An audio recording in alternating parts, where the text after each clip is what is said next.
Ulusal Havacılık ve Uzay Dairesi yani NASA, Pentagon ve Amerikan Savunma Bakanlığı sadece 16 yaşındaki bir çocuk tarafından hacklendi.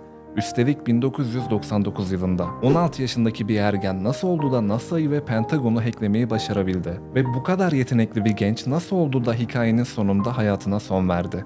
1980'lerde ABD'de kişisel bilgisayarlar yaygınlaşmaya başlamıştı. 84 yılında Apple, Macintosh bilgisayarını piyasaya sürdü. Grafik kullanıcı arayüzü ve fare gibi yenilikçi özellikleriyle dikkat çekiyordu. 1990'lar ve sonrasında internet yaygınlaşmaya başladı. Microsoft Windows işletim sistemini piyasaya sürdü. Aynı zamanda bilgisayar fiyatları önceki senelere göre daha da alınabilir hale geldi. Bu da doğrudan kişisel bilgisayarları etkileyip daha da kullanışlı bir hale getirdi.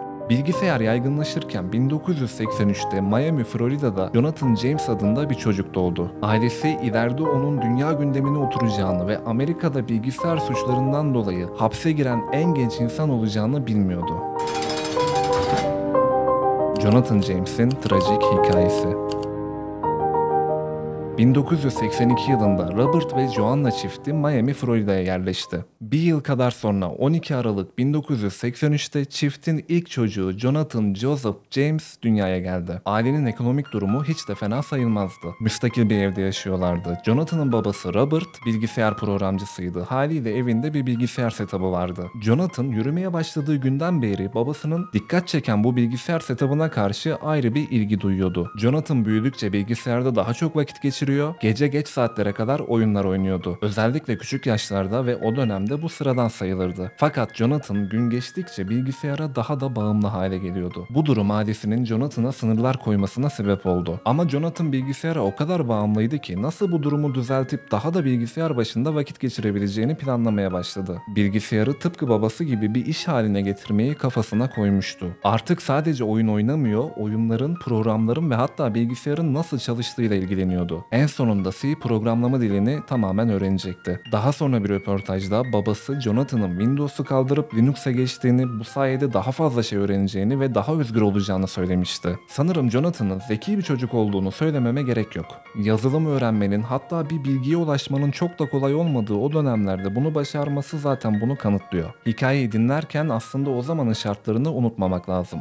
İnternet daha çok yeniydi. www olarak bildiğimiz World Wide Web bile 1990'da tanıtılmıştı. Tarayıcılar ilkel, bilgi bulmak zordu. Jonathan 13 yaşına geldiğinde ailesi bilgisayar bağımlılığına daha fazla dayanamadı ve bilgisayarı elinden aldı. Ailesine sinirlenen Jonathan evden kaçtı ve ancak bilgisayarımı bana geri verirseniz dönerim şeklinde ailesine res çekti. Ailesi geri adım atmadı ve polise haber verdi. Polis Jonathan'ı Border Books isimli bir kitap mağazasında saklanırken buldu. Jonathan ailesine karşı kendini "bilgisayar bağımlılığım notlarımı etkilemiyor, çok başarılıyım" diyerek savunuyordu. Ancak o zaman bilmedikleri şey Jonathan çoktan okulun sistemine sızmış ve kendi notlarını değiştiriyordu. Jonathan hack olayları genellikle 1999 Haziran ve Ekim arasında gerçekleştirdiği düşünülüyor. Bu saldırılardan biri o zamanlar Amerika Birleşik Devletleri'nin önde gelen telekomünikasyon şirketlerinden biri olan Bell South Telecommunication'a yapıldı. Bu olay büyük çaplı bir suç olmasına rağmen verilerin zarar görmediği veya yok edilmediği, en azından şirket ve medyanın bildiği kadarıyla bilgilerin dışarı sızmadığı sonucuna varıldı. Şaşırtıcı olan nokta Bell South Telecommunication gibi bir şirketin Jonathan'ın sistemlerine erişmiş olabileceğini fark edememiş olması. Çünkü böyle büyük şirketlerin siber güvenlik alanında çok sağlam duvarları olması gerekiyor.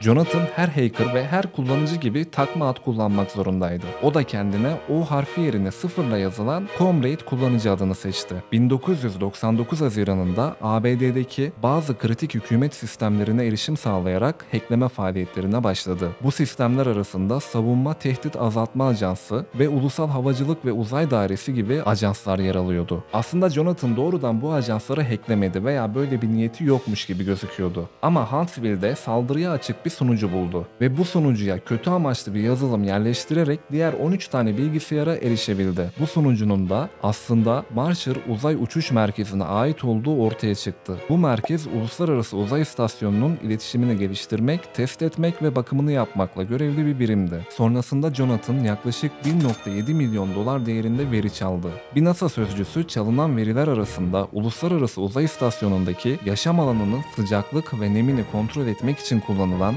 kritik yaşam destek yazılımının kaynak kodunun da bulunduğunu açıkladı. NASA sızıntıyı fark ettiğinde sistemlerini 21 gün boyunca kapatmak zorunda kaldı. Bu durum NASA'ya $41.000 zarara, bilgisayar ve ekipmanlarını değiştirme maliyetine yol açtı. NASA FBI ile işbirliği yaparak Jonathan'ı radarına aldı ve sızıntıyla ilgili bilgiler sağladı. Bu süreçte Jonathan kendisine yaklaşan yasal sürecin farkında değildi ve yeteneklerine olan güveni artıyordu. Dallas, Virginia'da başka bir sunucu keşfetti. Bu sefer sunucuya bir backdoor yani arka kapı yerleştirdi. Backdoor genellikle kötü niyetli amaçlar için kullanılan gizli bir giriş yani sızma noktası. Jonathan bu arka kapıyı kullanarak uzaktan sunucuya bağlandıktan sonra bir sniffer kurarak ağ trafiğini yakaladı. Bu yöntemle oturum açma bilgileri ve diğer hassas verileri toplayabildi. Ama bu sefer hedef aldığı veriler ABD Savunma Bakanlığı'na aitti. Savunma Tehdit Azaltma Ajansı'ndan Pentagon çalışanlarına ait binlerce mesajı indirip 19 kullanıcı adı ve parola çaldı. Bunların çoğu askeri kullanıcılardı. Bu olay Pentagon'a ait bir yan kuruluşun ilk hacklenmesi olduğundan çok ciddiye alındı. 26 Ocak 2000'de sabah saat 6 civarında Savunma Bakanlığı ajanları genç hacker'ın evine bilgisayar ve aslında her şeyi ele geçirmek için silahlar ve kurşun geçirmez yeleklerle bir baskın düzenledi. Baskında toplam 4 bilgisayar, bir düzüstü bilgisayar ve bir cep bilgisayarı ele geçirildi. Jonathan kısa bir süre sonra yakalandı. Mahkemede NASA ve Savunma Bakanlığı'ndan veri çalma ve hacklenme suçlarını kabul etti. İlk başta 6 ay hapis cezasına ve 18 yaşına kadar denetimli serbestliğe karar verdiler. Daha sonra aynı hakim kararı bozarak 6 ay ev hapsi ve eğitim amacı dışındaki bilgisayar kullanımını yasaklama kararı verdi. Ayrıca NASA'ya ve Savunma Bakanlığı'na bir özür mektubu yazarak sistemlerini nasıl ele geçirdiğini detaylıca anlatmak zorunda kaldı. Jonathan eğer yetişkin olsaydı muhtemelen 10 yıl kadar ceza alacaktı.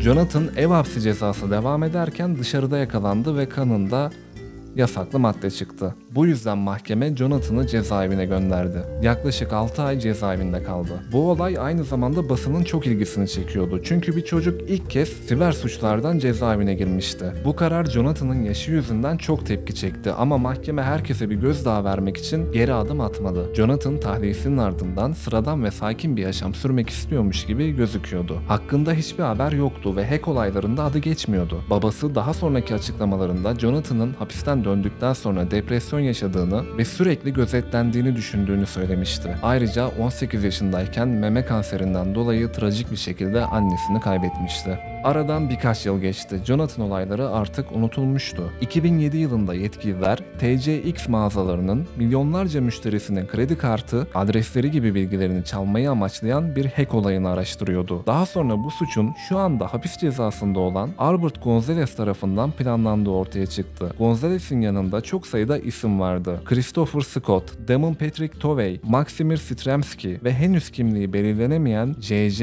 ve JV kullanıcı adlı hackerlar. JJ olarak anılan kişinin 2004 yılında Christopher Scott ile birlikte Office Max saldırısında çalıştığı söyleniyordu. Bu saldırıda hackerlar Office Max isimli mağazanın müşterilerinin kredi kartı bilgilerini çalmıştı. Bunu da mağazanın önüne park ettikleri bir araçla Wi-Fi ağına bağlanarak gerçekleştirmişlerdi. Christopher Scott, Jonathan'ın arkadaşıydı. Çok da şaşırtıcı olmayan bir şekilde bu JJ'nin aslında Jonathan James olduğu fikrini yaymaya başladı. Jonathan bütün suçlamaları reddetti. Kısa bir süre sonra da polis Jonathan ve kardeşinin yaşadığı eve baskın düzenledi. Polisler Jonathan ve diğer hackerlar arasında bir bağlantı bulamadı. Ancak evin aradıkları sırada ruhsatlı bir silah ve bir intihar notu buldular. 2 hafta kadar sonra Jonathan James intihar notuyla başından vurulmuş bir şekilde duşta yerde yatarken bulunacaktı. Şimdi size intihar notunu okuyacağım. Eğer bu bölümü geçmek isterseniz ekranda gözüken dakikaya ilerleyebilirsiniz. Notun çoğu devlet tarafından sansürlendi. O yüzden bazı cümleler anlamsız gelebilir. Halka açılanlar ise işte şöyle. İsimleri mahkeme celbinde gördüğümde SQL yani devam kelimesini Google'da aradım. Şimdi Boston merkezli TJX şirketiyle bağlantılı olarak Juan Albert Gonzalez'in tutuklandığına göre onun Chris'e suç yüklemeye çalıştığı açıkça ortaya çıktı. Jumper Johnny ismini Google'da aradığımda gördüklerim beni şok etti. Albert 2003'ten beri federal yetkililere çalışıyormuş. 5 yıl boyunca Chris gibi insanları kendisi için kredi kartı bilgilerini hackletirken internet üzerinden bunları satarak para kazandığı anlamına geliyor. Ve aynı zamanda alıcılarını federal yetkililere memnun etmek için tutuklatıyordu. Bu en sonunda geri teptiğinde federal yetkililere koz olarak Chris'i verdi ve sadece bir internet dolandırıcılığı suçuyla kurtuldu. Bu bir tuzak. Federal yetkililer elbette beni Chris'ten çok daha cazip bir hedef olarak göreceklerdi. Eğer beni bu davayla ilişkilendirebilirlerse onlar için Nick'in 10 katı değerinde olurum. Şimdi gerçekten TGX ile hiçbir ilgim yoktu. Maalesef federal yetkililerin bunu umursayacağını sanmıyorum. Ajanlar hırsızlık yapıyor, federal yetkililer kirli oynuyor. Chris geçen gün beni aradı. Hapisteydi ve onu dışarı çıkardılar. Bu sadece onun da suçu bana yüklemeye çalıştığı anlamına gelebilir. Bu yüzden o ve Albert federal yetkililerin yakaladığı en yıkıcı, tehlikeli hackerlar olmalarına rağmen onları kolayca bırakacaklar. Çünkü ben halkı iki rastgele adamdan daha fazla memnun edecek lezzetli bir hedefim. Silavi. Adalet sistemine hiç inancım yok. Belki bugün yaptıklarım ve bu mektup halka güçlü bir mesaj gönderir. Her halükarda bu durumu kontrol etmekte başarısız oldum. Ve bu not benim kontrolü yeniden kazanmamın tek yolu. Unutmayın, kazanıp kazanamadığınız değil, benim kazanıp kazanmadığım önemli. Bu yüzden işlemediğim bir suç için 20, 10 ya da 5 yıl hapis yatmak benim için kazanmak değil. Ben özgür öleceğim. Bu arada muhtemelen ekran görüntülerini görebilirsiniz. 5 ya da 6 yıl önceki eski bir intihar notumu aldılar ama beni silahımla bıraktılar. Bu cümleden sonra Jonathan vasiyetine yazdığı yönlendirici ve VPN şifrelerini, MySpace ve PayPal hesaplarının şifrelerini verdi. Hepsini sansürlemişler. Kafamda Beatles'ın The Fall on the Hill şarkısı var. Güvenli bir yerde bir günlük tuttum. Gerçekten çok depresifken yazardım ve kimseyi suçlamamaya çalıştım. Kurtulmak için değil, zaten ruhum ölü. Bu yüzden bedenime bakacağım. Ben bilgisayarların efendisiyim. Şimdi kapılar benim için açılacak.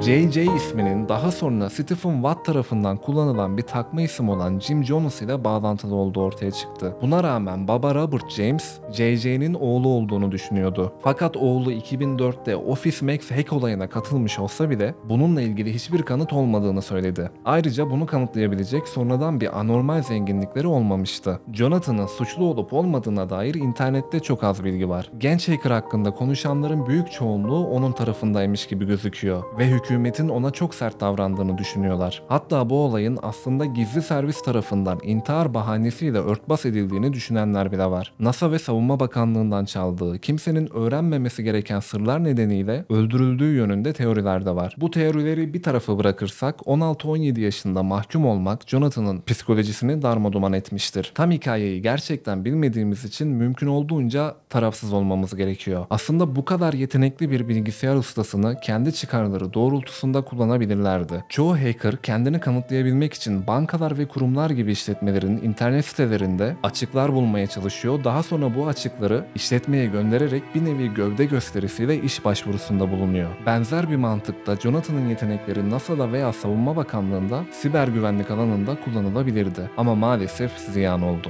Sonuç olarak Jonathan etrafındaki kalabalığa rağmen kendi içinde yalnız biri olarak hayatına son verdi. Ben bunu bir yetenek israfı ve büyük bir trajedi olarak görüyorum. Evet dostlar, sizin de konu ve video hakkındaki yorumlarınızı aşağıda mutlaka bekliyorum. Discord linki aşağıda, eğer katılmak ve muhabbet etmek isterseniz hepiniz davetlisiniz. Buraya kadar izlediyseniz eğer abone olmayı hak etmişim demektir. Beğenmeyi ve yorum atmayı unutmayın. Bir sonraki videoda görüşünceye kadar bay bay.